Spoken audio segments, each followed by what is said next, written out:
Mbukeli sikubingele sikwamukele endabeni zehora lokuqala emini lezi indaba nizithulelwe unkosazana wakwaDambuza Maguba nazi izinohlonze emini nje. We want more for our children to take this route of becoming teachers. But if the conditions are bad, the remuneration is bad, then our children will not look forward to become teachers. Zingaphezulu kwenkulungwane izithunywa zothisha eziqhamuke ezifundazweni zonke ezithamele ingqungquthela yenyunyana yothisha isathu yokukhetha ubuholi eBoksburg. We must look back and acknowledge that as government we have not made the right decisions at the right time, which has brought us to this point. Ungqongqoshe wemfundo eyisekela uSiviwe Gwahube ube nesithangami nabezindaba malungana nokuncishiswa kwesabelo mali somnyango wezemfundo njengoba ungasakwazi ukuqasha othisha.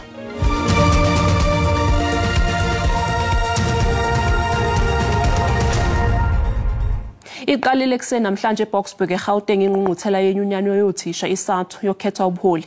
Zingaphezulu kwenkulungwane izithunywa zothisha eziqhamuke ezifundazweni zonke ezithamele le ngqungquthela evulwe ngokusemthethweni yiphini ngamengameli weANC uPaul Mashatile. Inyunyana isathu yasungulwa ngo-1990 njengoba namhlanje ibambe ingqungquthela yayo yeshumi selokhu yasungulwa. Kule ngqungquthela eqhubekayo iphini likamengameli weANC uPaul Mashatile uqhakambise ukubaluleka komkhakha wothisha. Ubalule ukuthi lo mkhakha ukuze ubuyelwe isithunzi sawo kudingeka xazululwe izimo zokusebenza ezikoleni nokubhekisiswa kwemiholo nemihlomulo engcono yothisha. Arbatlor bari you know this view that mawu teacher it's like it's another career. No, it's a very important one. Very important. We want more for our children to take this route of becoming teachers. But if the conditions are bad, the remuneration is bad, then our children will not look forward to become teachers. And teachers are the backbone of our society.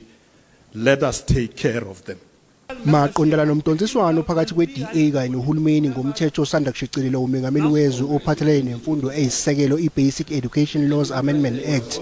uMashatile utshele izithameli zengqungquthela ukuthi akusekho nhlobo ukuhlehlela emuva ngalomthetho.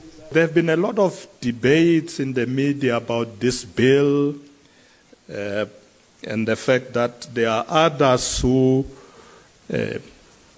want it to be changed. And we agreed with the president. We said, the president, go ahead, sign the bill. Those who are still having issues, le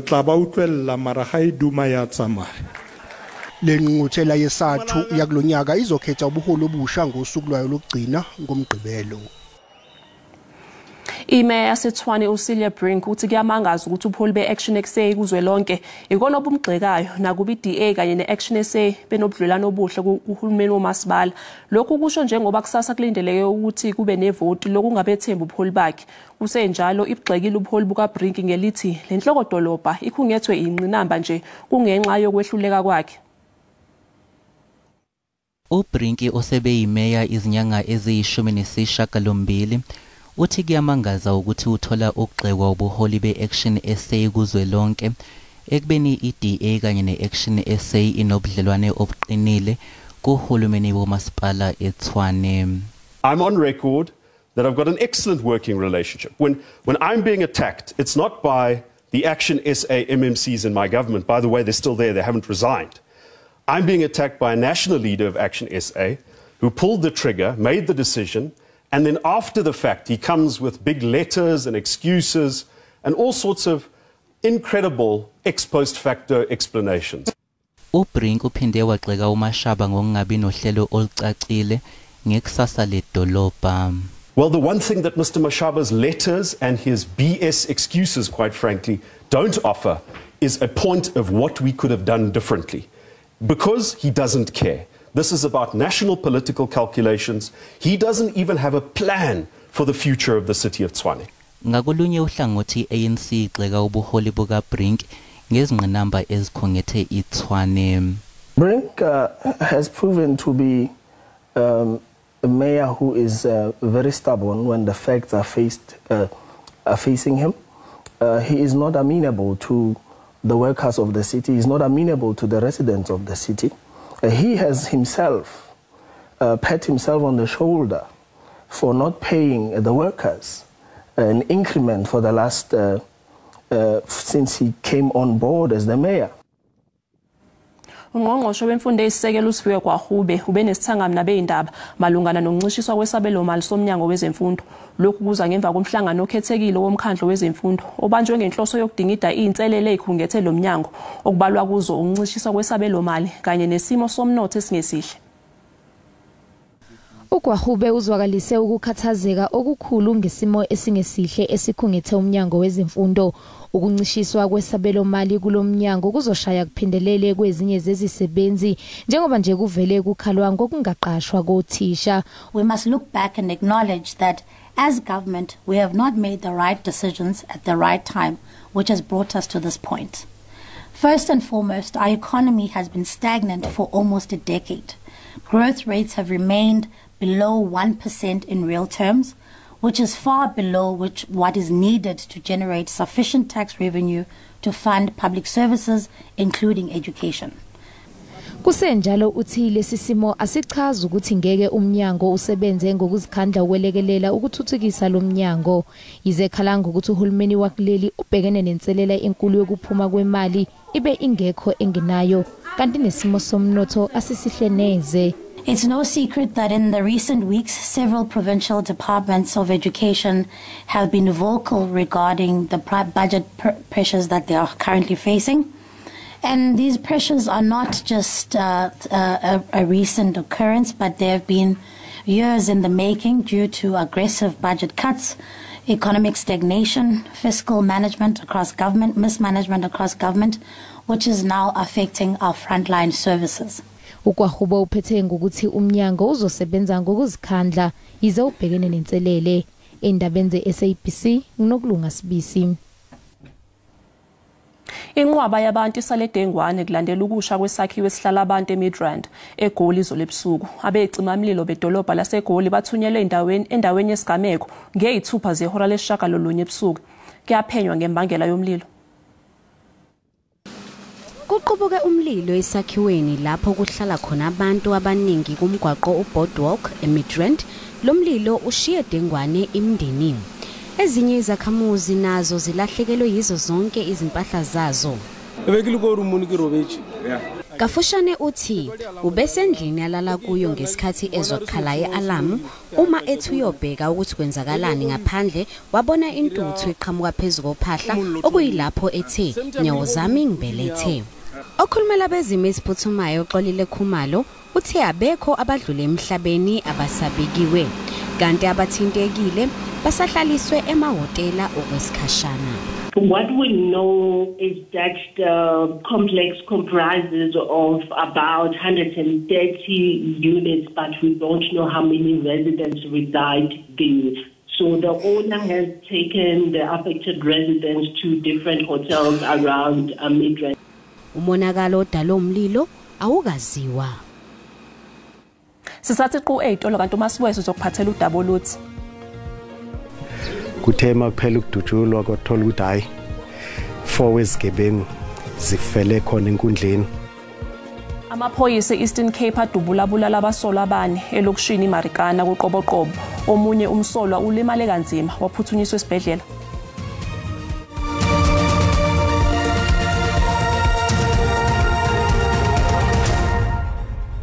Sikubingelela sikwamukele uma ngabe usanda kungena odabeni oluphambili besibi ukuthi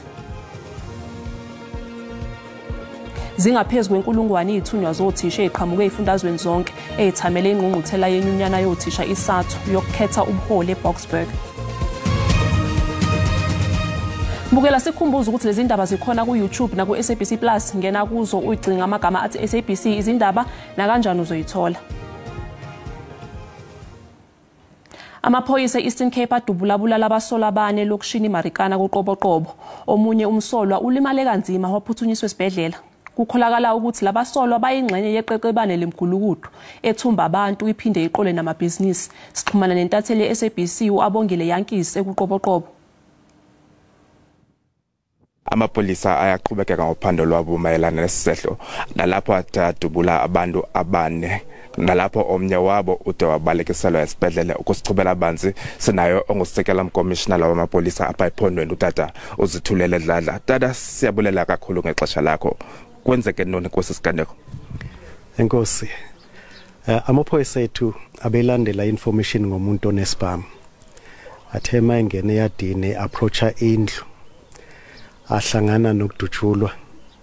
Aphindisa ke kuthema kuphela ukudutshulwa kwathola ukuthi hayi 4 wezigebengu zifele khona enkundleni oyedwa kube sithatha iphuthunyiswa esibhedlela. Ngethamsanqa elikhulu ke amaphoyisa ethu alikhona oyedwa limele. Kodwa ke sikwazile ukuthi sithole sirecover i-firearms ezintathu nemoto ezimbini ezebiwe ne-police reflector jacket. Kuyabonakala ngovama iziganeko zecrime kulommandla. Kunjalo ngempela yikho singayinikeza ithuba nje. Silokhu sikuyo sihleli kuyona njalo senza sure ukuthi sithola information masithola sayilandela. Okuhleke ukuthi kuzo zombili lezi zehlakalo amaphoyisa ekona phumelela izigebengu zihlulekile. Ndiyabulela kakhulu exesha lakho. Nizivele kusekela mkommissioner wamapolisa apha ephondweni esithi banana benza ngandlela zonke ukunqanda ulwaphulo lomthetho noba luza ngaliphi na indlela. Sithathe izintambo sizibuyisele kuni eGauteng. Ingonyama yesizwe samaZulu isiluma isiZulu kaZwelithini uphakamise isincomo sokuthi kuzofanele ababhali bomlando bawuhlele kabusha umlando ngempilo yeLembe uShaka. Isilo sithi umlando okhuluma ngeLembe uShaka waphendukezelwa ngamabomu ngenhloso yokudukisa isizwe. Ingonyama umisiZulu kaZwelithini ubekhuluma emkhosini weLembe kwaDukuza njengoba bekusuku lokubungazwa kwamagugu. Izinkumbi bezibuthelene lapha kwaDukuza ziholwa indlulamithi yamakhosi umisiZulu kaZwelithini. Isizwe samaZulu besibungaza iqhaza lesilo esesakhothama uShaka kasenza ngakhona. Isilo ke sithe kumqoka ukuthi kulungiswe imibhalo eyabe ibhala ke ngomlando wesilo uShaka. Abalobi bamabhuku ababebhala ngeLembe ngaleso sikhathi babebeka ukuthi iLembe kwakungumuntu ongathi wayesigcwelegcwele eyisiqhwanqhwangu ewuphuma silwe kanti kwakungenjalo. Isilo siphinde sagxeka udlame ikakhulukazi esifundazweni iKwaZulu Natal. Ziphuma pheze ibhame ingaka futhi zikulesi sifunda namaphoyisa akhathele ukubulala abantu manje. Ake niyeke isizwe sikaMageba lokhu akusifanele kusidumisa kabi. Isilo simemezeleke ukuthi maduze nje kuzokwethulwa umfanekiso wesilo uShaka osesikhumulweni sezindiza iKing Shaka International. NginguSimphiwe Makhanya wezindaba zeSABC ngikwaDukuza. Iphil ngamengameli wezwe uPaul Mashatile unxuse izakhamuzi zakuleli ukuba zibakhumbule njalo laba abangasekho emhlabeni abalwela inkululeko. Iphini likamengameli wezwe uPaul Mashatile umele umengameli kwethuleni inkulumo yosuku lwayizolo njengoba begujwa usuku lwamagugu esifundazweni Free State. Unxuse izakhamuzi ukuthi ingakhohlwa amaqhawe namaqhawekazi omzabalazo lawo alwela inkululeko kulelizwe. While we celebrate our rich and past unique culture, we must remember the sacrifices made by those who fought for our independence. Mashatile uphinde wanxusa izakhamuzi ukuba zingayishayi indivi zexwayise ivele esikhungweni esibhekela isimo sezulu njengoba kuvela ukuthi kulempela sonke siya kuyo singaba sibi isimo sezulu. Our sincere condolences to the families of those who have lost their loved ones in this situation. Mashatile uthi uhulumeni wobumbano uzosebenza ngokuyimisela ekulweni nengqinamba eyikhungethela kuleli. Our ability to look beyond our differences and converge the shared agenda to bring about inclusive growth, job creation and poverty reduction is one of the examples that the government is showing its commitment to uniting through diversity. Mashadile uphothule ngokugqugquzela abantu bakuleli ukuba bayifunde ilimi zendabuko. Kwamukelwe umndeni wasebukhosini ukuba khona kaMengameli weMK Party uJacob Zuma njengoba nje begcotshwa uDokotela Lesedi Gabriel Monageng Motsatsi njengenkosi yabohlokwa ababuhatsi ehlokwe ngesifundazweni iNorthwest. Lo mndeni uthi ukwesekwa nguZuma kusho likhulu kubo. Ukubekwa esihlalweni sobukhosi kaHosi Lesedi Motsatsi kuhanjelwe ezinye zezicukuthwane kahulumeni okubalwa kuzo uDokotela uHosiyenzo Ramahub ongungqongqoshe wezogesi kanye namalungu ecabinet likahulumeni wasesifundazweni iNorthwest. Lenkosi esanda kugcotshwa ibalule ingqinamba ezimbalwa ezikhungetha abaholi bendabuko ngenkathi ikhuluma nabantu bayo. Makhosi have become captured in that Santsmurba Bailokopa every little thing that they need. If you don't comply, Utwilokopa Siloko government day, ukubela mrafi wa gago ena gore asethi. Uhulumeni esifundazweni iNorthwest ugcizelele ukuthi kwesekwe abaholi bendabuko. Lo hulumeni uthi ubuholi bendabuko bumqoka kakhulu ekuthuthukeni komphakathi. We confer recognition of certificate on chiefs which the royal family have agreed on as a family, and they present to government that this is the person that has been chosen by the royal family. Kusenjalo Mengameli weqembu umkhonto wesizwe uJacob Zuma unxuse ukuba kwenziwe izinto eziningi ukuze kuthuthukise abaholi bendabuko. My wish and which I wanted to convey to my brother is that it is absolutely important that we as black people come together, be united and respect our traditional leaders. Njengoba inkosi iqala uhambo lwayo lokhola okwenzeka phakathi kahulumeni kanye nokukhathazeka okuvezwe abaholi bendabuko kuseyinto emqoko okufanele ibhekwe. Iparlamente libhekene nencindezi yesikhathi njengoba lisalelwe yinyanga eziyishagalombili kuphela ukuba liguqula umthetho olawula ezamasiko nobuholi besizwe samaKhoisan. NgoMbasa wangonyaka odlula inkantolo yomthethosisekelo yahlonza yachitha lo mthethosivivinyo ithi abantu abazange babe nezwi kuwo. Lo mthethosivivinyo wethulwa eParliament mhlazi ngama-26 kuNhlolanja ka-2019 kulandela izinguquko ezenziwa umkhandlu wezifundazwe kuzwelonke kuwo. The ANC viewed this bill as part of the mechanism, an instrument geared at correcting our painful past and restoring and recognizing the Khoisan people. Wabese uphasiswa ngamavoti angaphezu kwamakhulu amabili. 232 that have voted, so we needed 201. So that is why it can be read the second time. Kwasekuvele kube khona ukushayisana kwembono ngalomthethosivivinyo kumalungu eNCOP ngomasingana emhlanganweni thizeni. Abesizwe samaKhoisan abayisithupha ababeme ngaphandle kwezindlu zombuso bazwakalisa ungagculiseki. The bill does not recognize us as the First Nation.